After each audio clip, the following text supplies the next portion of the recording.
Upgrade చేయడం అనునిత్యం ఒక కుటుంబాన్ని గురించి ఆలోచించి 5 మంది వ్యక్తులుంటే ఏజ్తో సహా వాళ్ళ చదువుతో సహా వాళ్ళకుండే స్కిల్స్తో సహా వాళ్ళ ఆస్తుపాస్తులన్నీ కూడా దృష్టిలో పెట్టుకుంటే నేను ఒక సాధారణ కుటుంబంలో పుట్టాను.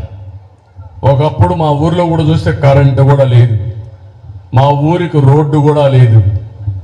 ఆ రోజు ఏ వ్యవసాయ పనులు ఏ పనైనా ఎడ్లే సర్వస్వం మనందరికీ.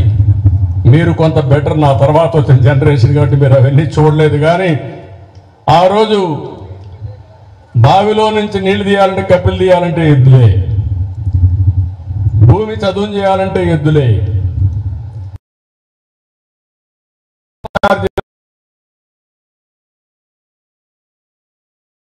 మనందరికీ మీరు కొంత బెటర్, నా తర్వాత వచ్చిన జనరేషన్ కాబట్టి మీరు అవన్నీ చూడలేదు. కానీ ఆ రోజు బావిలో నుంచి నీళ్లు తీయాలంటే కప్పిలు తీయాలంటే ఎద్దులే, భూమి చదువు చేయాలంటే ఎద్దులే.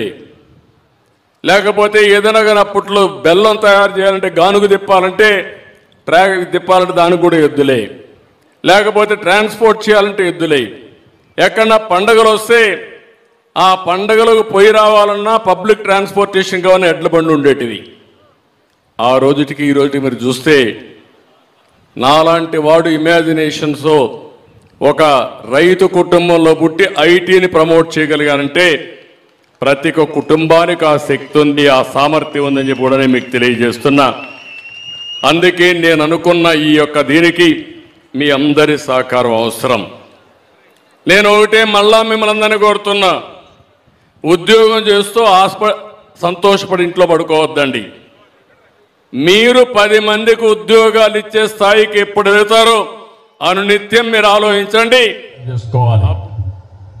ఒక పక్క మీ భవిష్యత్తుకు మీరు నాంది పలుకుతున్నాయి, ఆంధ్రప్రదేశ్ భవిష్యత్తును కూడా తీర్చిదిద్దే బాధ్యత మీరు కూడా తీసుకోవాల్సిన అవసరం ఉంది. దానికి ఇప్పటి నుంచే ప్రణాళికలు తయారు చేసుకోమని మిమ్మల్ని అందరినీ కోరుతున్నా. ఒకటి షార్ట్ టర్మ్ యాక్షన్ ప్లాన్. 100 రోజుల్లో మీరు ఏం చేయగలుగుతారు? మీ ఊర్లో ఉండే మీ బంధువులు, స్నేహితులు, మీ స్నేహితుల స్నేహితులు, లేకుంటే ఎప్పుడన్నా సాటర్డే సండే దొరికితే మీ ఊరికి వెళ్ళడం, మీ చుట్టుపక్కల ఇళ్ళకి వెళ్ళడం, అక్కడి నుంచి మీరు బిల్డప్ చేయాల్సిన అవసరం ఉంది. నెట్వర్కింగ్ చేయాలి.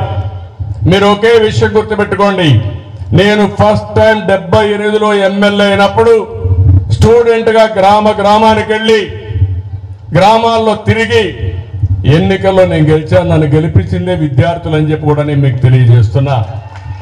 ఈరోజు అలాంటి స్ఫూర్తిదాయకమైన నాయకత్వాన్ని ప్రొఫెషనల్స్ ఇవ్వాలి.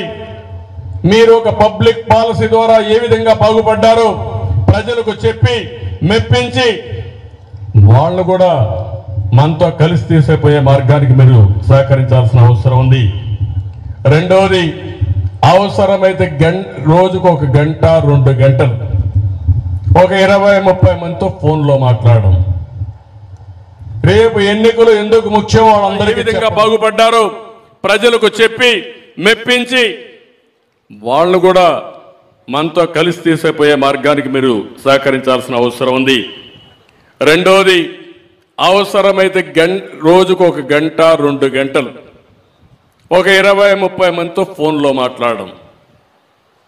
రేపు ఎన్నికలు ఎందుకు ముఖ్యం వాళ్ళందరికీ చెప్పడం, చెప్పి ఎడ్యుకేట్ చేయడం. దీన్ని కూడా స్ట్రక్చర్ చేసి కాల్ సెంటర్, ఎన్ఆర్ఐస్ కానీ ప్రొఫెషనల్స్ కానీ ఒక కాల్ సెంటర్ ఎస్టాబ్లిష్ చేసి ఎవరెవరు ఎన్ని ఫోన్లు మాట్లాడారో చూసుకుంటే మళ్ళా డూప్లికేషన్ లేకుండా మనం అందరిని రీచ్ కాగలిగితే, కన్విన్స్ చేయగలిగితే, మీ వల్ల ఒక 2-3% ఓట్లు మార్చగలిగితే అది తెలుగుదేశానికి, ఆంధ్రప్రదేశ్ రాష్ట్రానికి చాలా ఉపయోగపడుతుంది. ఈ విషయం కూడా మీరు ఆలోచించాల్సిందిగా నేను మిమ్మల్ని కోరుతున్నా.